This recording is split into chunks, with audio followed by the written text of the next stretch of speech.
My new girlfriend and I just bought a place together, with your savings. She's everything you'll never be. The message glowed on my phone screen at 3 a.m. in my cramped barracks room in Bavaria. I stared at the photo attached. My husband Darren grinning like an idiot next to a blonde woman barely out of college, both holding a sold sign in front of a 2-story house I'd never seen before. My name is Valerie Morgan, and I'm a 35-year-old logistics officer in the United States Army, currently deployed at a base in Germany. For 6 months, I'd been coordinating supply chains and managing military operations, while my husband back in Austin, Texas, had been exploring his entrepreneurial freedom, which apparently meant exploring unemployment benefits and my bank account. I set my phone down carefully, my hands steadier than they had any right to be. Around me, the base was quiet, except for the distant hum of generators and the occasional footsteps of night patrol. I'd been sending money home every month, $2,000 religiously transferred to our joint account that we'd both agreed would help my parents retire and serve as our house down payment when I returned. Wow, you're so smart, I typed back, my fingers moving with deliberate calm. The rage would come later. Right now, I felt something colder, more calculating. Darren had always been impulsive, but this crossed every line we'd drawn in our 8-year marriage. The woman in the photo, all fake tan and Instagram poses, looked young enough to be his daughter. Her name was probably something trendy. Everything about the situation screamed desperation and midlife crisis. I scrolled through the other photos he'd sent over the past week. Darren at restaurants I couldn't afford even on my officer's salary. Darren buying expensive wine. Darren and his girlfriend on shopping trips, her arms loaded with designer bags. Each image felt like a deliberate slap, designed to show me how much better his life had become without me. What he didn't know was that a month ago, I'd received a fraud alert from our bank. I'd been too busy with a major supply shipment to investigate properly, but now the pieces were falling into place. Something about unauthorized access attempts and signature verification issues. At the time, I'd assumed it was a system glitch. The photo of the house haunted me most. It wasn't just any house. It was the exact style we'd talked about buying together, complete with the wraparound porch I'd dreamed of since childhood. He'd taken our shared vision and twisted it into his betrayal. I reached for my secure phone. It was time to make some calls. The next morning, I sat across from Captain Patricia Weber in the JAG legal office, a small room that smelled of burnt coffee and determination. Patricia was in her 40s, sharp-eyed, and had seen enough military spouse betrayals to fill a handbook. "Tell me everything," she said, sliding a legal pad across the desk. I handed her my phone, showing the photos and messages. My husband emptied our joint savings to buy a house with another woman. He's been unemployed for over a year, living off my deployment pay. Patricia's expression hardened as she scrolled through the evidence. "When did you last authorize any major transactions?" "Never. We agreed the money was for my parents' retirement and our future down payment." I pulled out bank statements I'd printed that morning. "I've been sending $2,000 monthly to our joint account. He was supposed to be paying bills and saving the rest. How much are we talking about?" "Approximately $45,000 over the past 18 months. The number hit me fresh each time I said it. Nearly 2 years of careful saving, gone. Patricia made notes quickly. "You mentioned a fraud alert?" "About a month ago. Something about signature verification and unauthorized access attempts. I was coordinating a major supply operation and didn't have time to investigate." I felt stupid admitting it, but deployment schedules were brutal. "That's actually good news. It means the bank flagged suspicious activity." She picked up her phone. "I'm calling Sergeant First Class Rodriguez in financial crimes.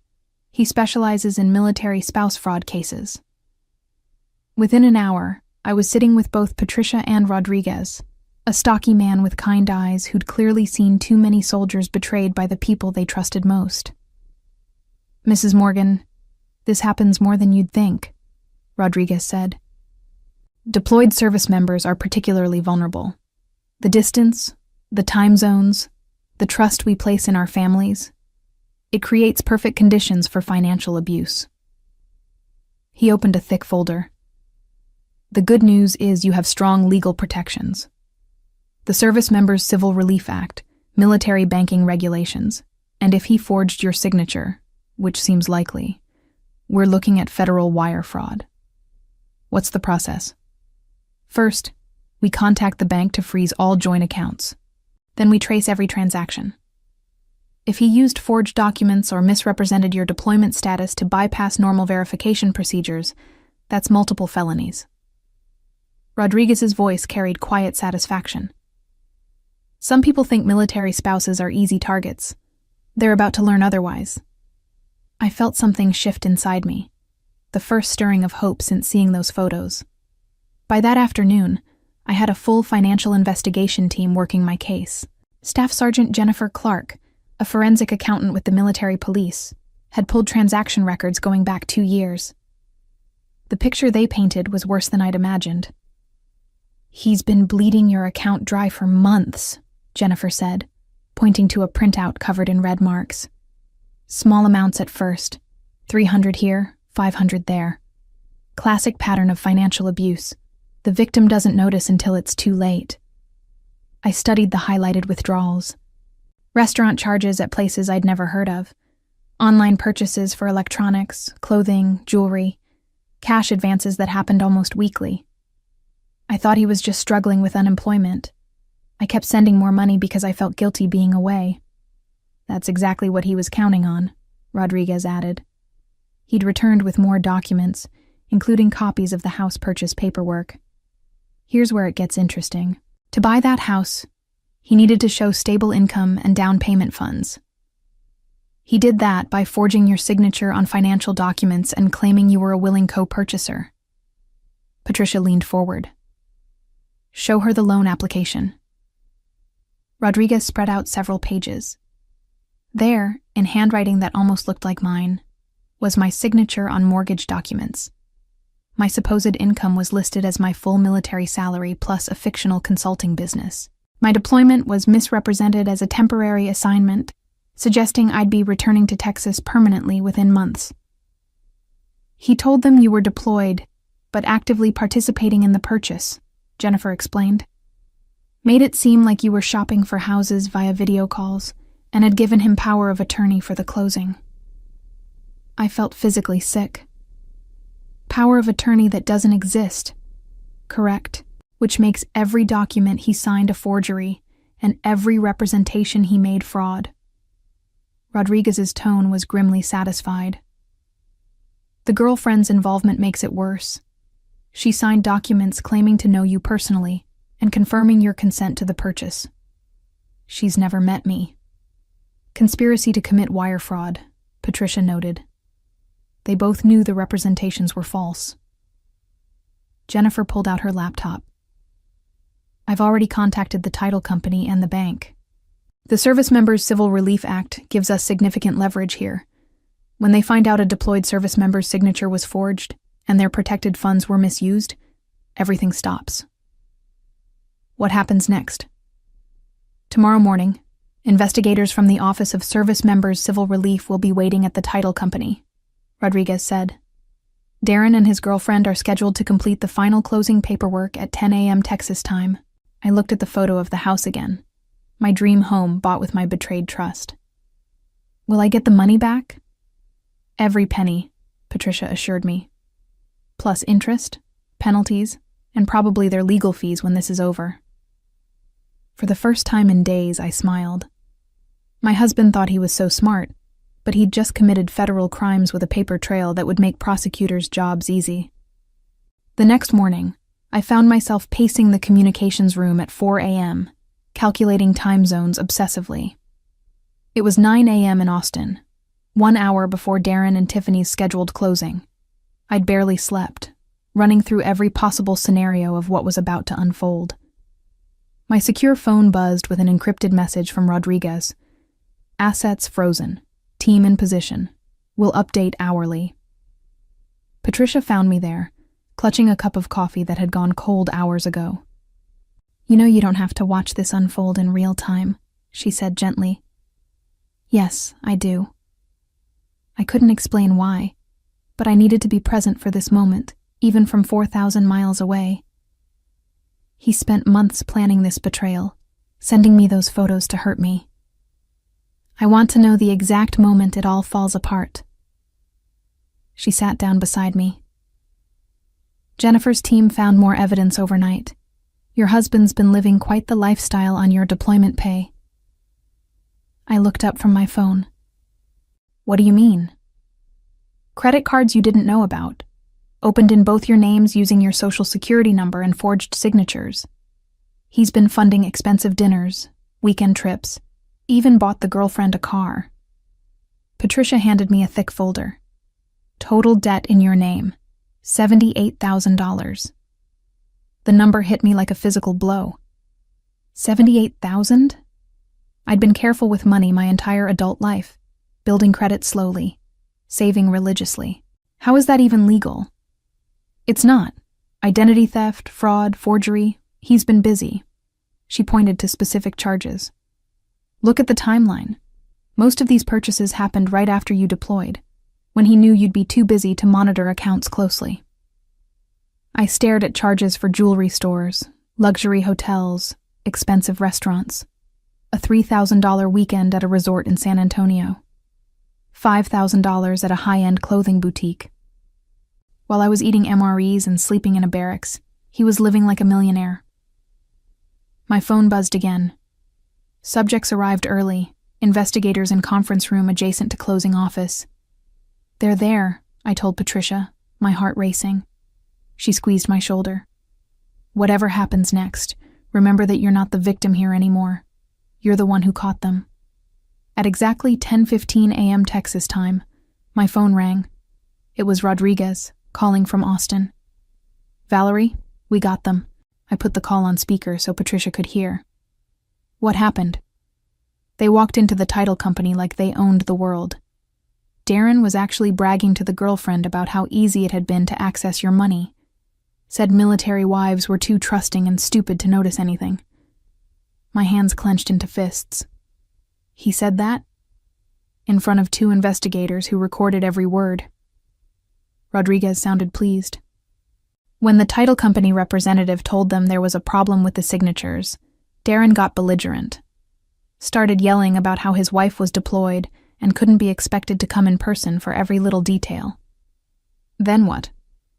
That's when Officer Janet Martinez from Service Member Civil Relief introduced herself. She explained that forging a deployed service member's signature on financial documents was a federal crime, and that all assets related to the transaction were being frozen pending investigation. I could picture Darren's face, the arrogance melting into panic. How did he react? Denied everything at first. Claimed you'd given him permission for all of it. Then the girlfriend started crying, saying she didn't know any of this was illegal. Rodriguez paused.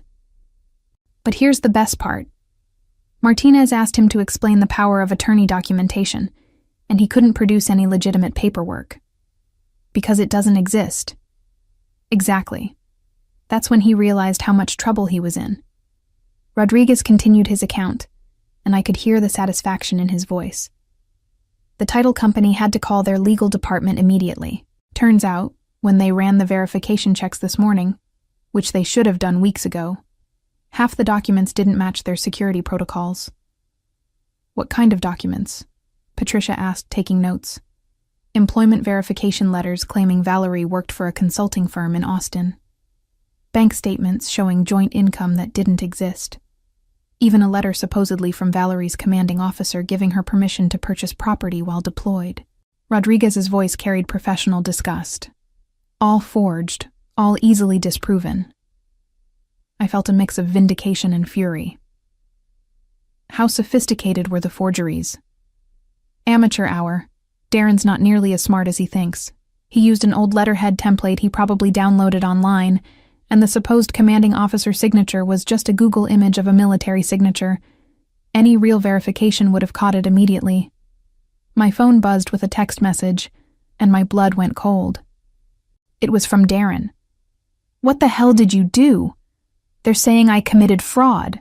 This is your fault for not being here. I showed the message to Patricia, who shook her head. Even when caught red-handed, he's still blaming you. That's going to look great in court. Rodriguez was still talking. The girlfriend's involvement runs deeper than we initially thought. Tiffany wasn't just a passive participant. She actively helped forge documents. We found text messages between them planning how to make the fake paperwork look legitimate. She was in on it from the beginning? According to the message thread we recovered, she's the one who suggested using your deployment status to their advantage. Said military wives were easy targets because they couldn't monitor things closely. His voice hardened. She also bragged to friends about spending your money, posting social media photos with captions like, "When your man knows how to provide." I remembered those photos. Tiffany in expensive restaurants, wearing jewelry I couldn't afford, living the life I should have been building for my future. Social media evidence? Screenshots of everything. She documented their entire fraud scheme thinking it made her look successful. Every expensive dinner, every shopping trip, every luxury purchase, all time-stamped and geotagged. Rodriguez sounded almost amused. Criminals who post their crimes online make our jobs much easier. Patricia was making rapid notes. What's the immediate fallout? All joint accounts frozen. The house sale is voided. The title company is facing their own legal issues for not properly verifying the documents. And both Darren and Tiffany are looking at federal charges. My phone buzzed again with another text from Darren. You ruined everything. Tiffany's crying and it's all your fault. I loved you and this is how you repay me? I showed it to Patricia, who laughed darkly. He loved you so much he stole your money and bought a house with another woman. That's definitely going in the evidence file. Rodriguez continued. The U.S. Attorney's Office is very interested in this case. Military spouse fraud is a priority for them, especially when it involves forged documents and identity theft. They're looking at wire fraud, identity theft, conspiracy, and violations of the Service Members Civil Relief Act. What kind of penalties are we talking about? Wire fraud alone carries up to 20 years.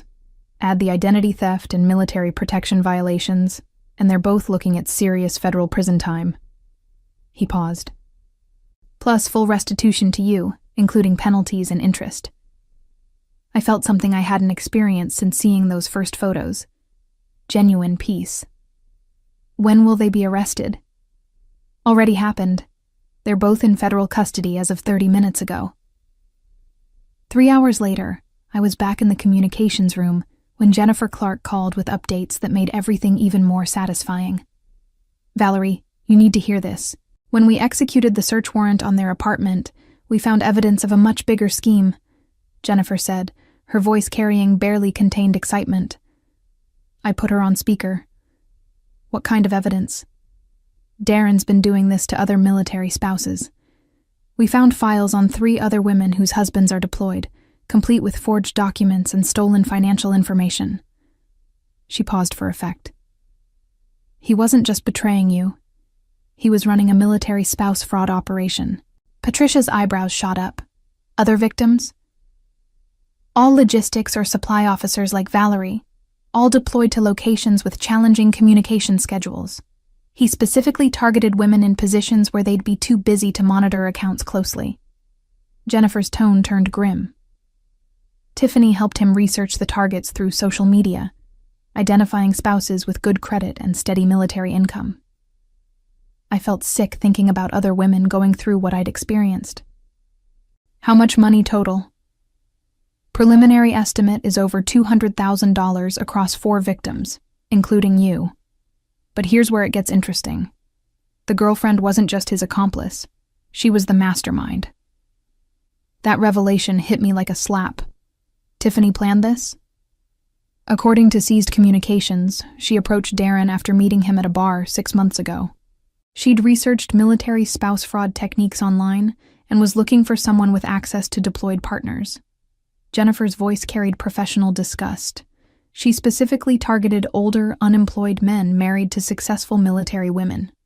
Patricia was furiously taking notes. So this was premeditated identity theft operation? Gets better. Tiffany's real name is Tiffany Rodriguez. She's been using multiple identities to run romance scams for years.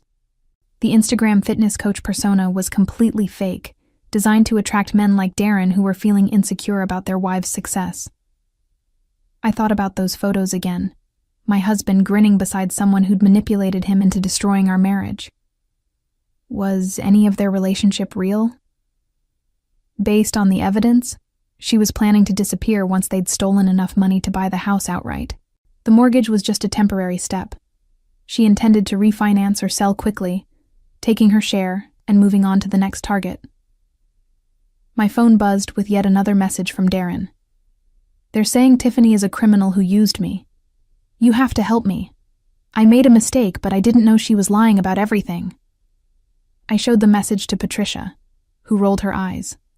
Now he wants your help. Classic manipulation, Jennifer continued. The best part is that their arrest was recorded by the title company's security cameras. Darren completely lost it when he realized the scope of the charges. Started screaming that Tiffany had lied to him about everything, that he thought you'd given permission for the house purchase. Did he really believe that? Hard to say. The messages we recovered suggest he knew it was wrong, but convinced himself he deserved your money because of your successful career. Jennifer's voice softened slightly. He also wrote several drafts of messages to you that he never sent. Apologies mixed with resentment about feeling like a failure compared to your military achievements. I felt an unexpected pang of sadness. Our marriage had problems, but I'd never imagined they'd lead to federal crime. What happens to the other victims? We're contacting them today. Thanks to your case, we can recover their money and prevent Tiffany from targeting anyone else. Jennifer paused.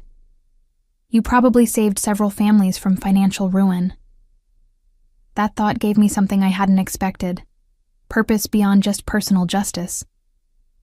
2 weeks later, I received a call that made everything worth it.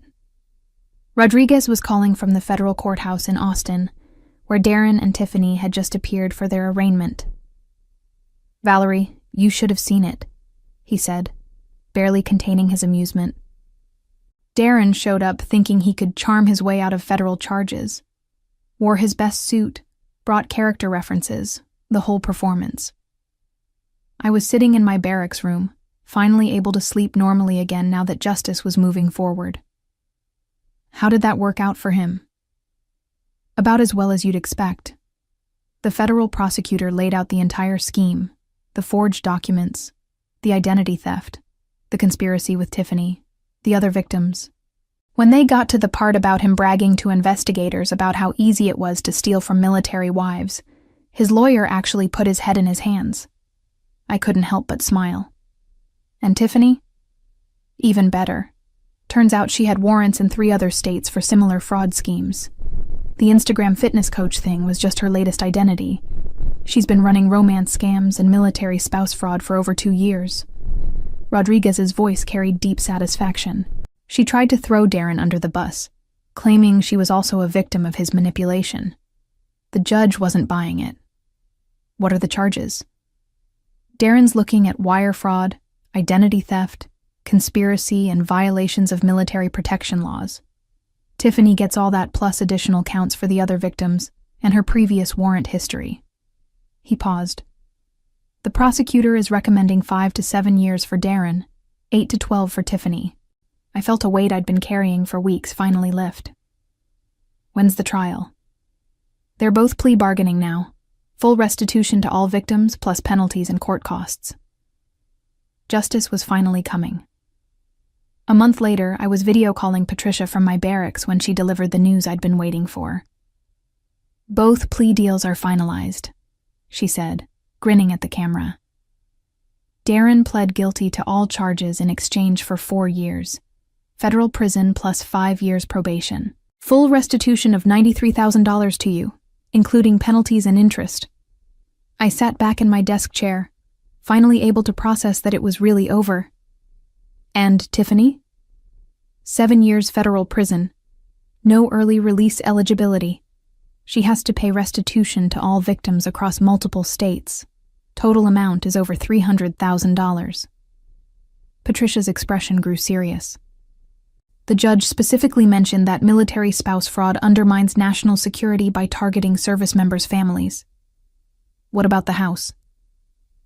Reverted back to the original owners since the sale was fraudulent. Your money is being recovered from the escrow account, and Darren's responsible for any costs the title company incurred. She shuffled papers on her desk.